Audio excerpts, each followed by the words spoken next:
Pasok tayo sa trabaho.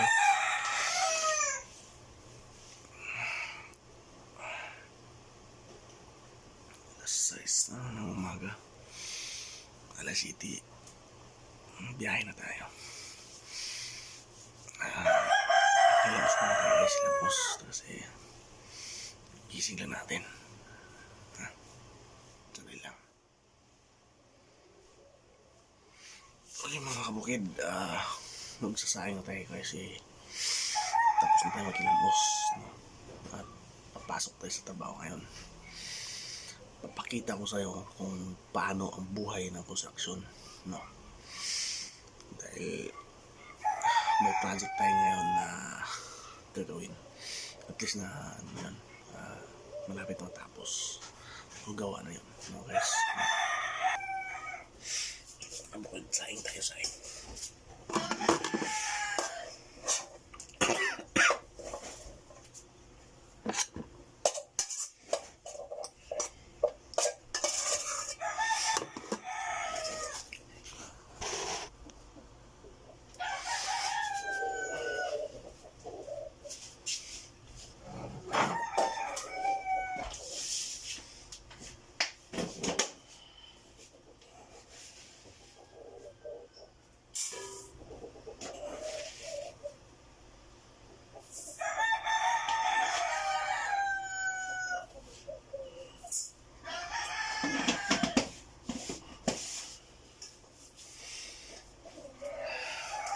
Kailangan hugasan mo natin ito.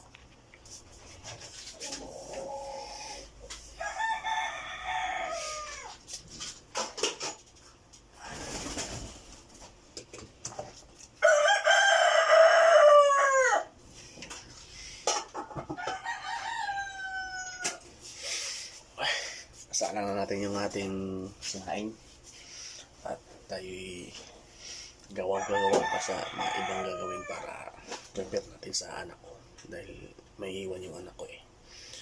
Pakita ko sa inyo guys kung paano kahirap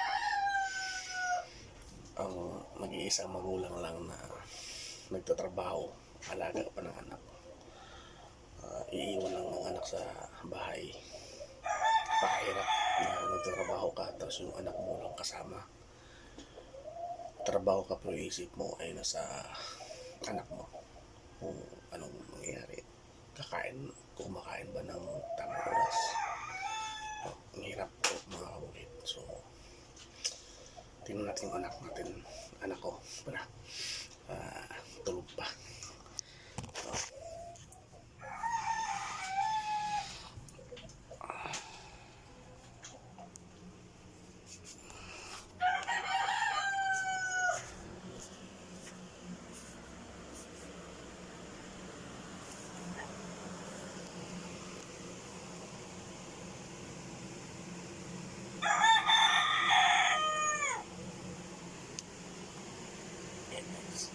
Tulog pa ang anak ko.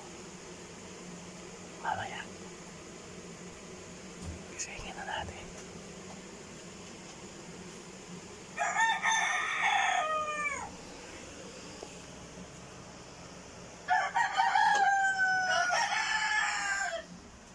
Kaya natin matutulog. Ito yung kalaro niya guys pag wala ako. Ito. Ayan yung kalaro niya. Ayan. Ito yung mga kalaro niya. Wala ako. Sa kakalaro nila, mababasag yung mga gamit namin ito. Kita ba? Ito yung misa namin na matagal na nabasag na. Hindi sa kakalaro nila.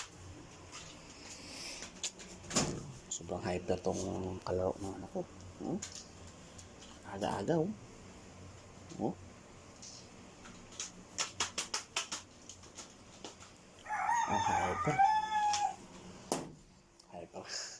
Hyper yan mga kabukid. Okay, no? So gagawa tayo ng ibang gagawain ng bahay. Mag-prepare na din lahat at makaligo at aalis na. Papakita ko sa inyo kung kano kalayo din dito sa bahay yung papasukan natin. Pagkamat may service tayo ng motor, mahirap din kung araw-araw. Pero test at saka lang daw, sabi. Okay, sige. Mga kabukid, pakita ko sa inyo mamaya pagkalis at pagdating doon sa trabaho. Okay, bye-bye.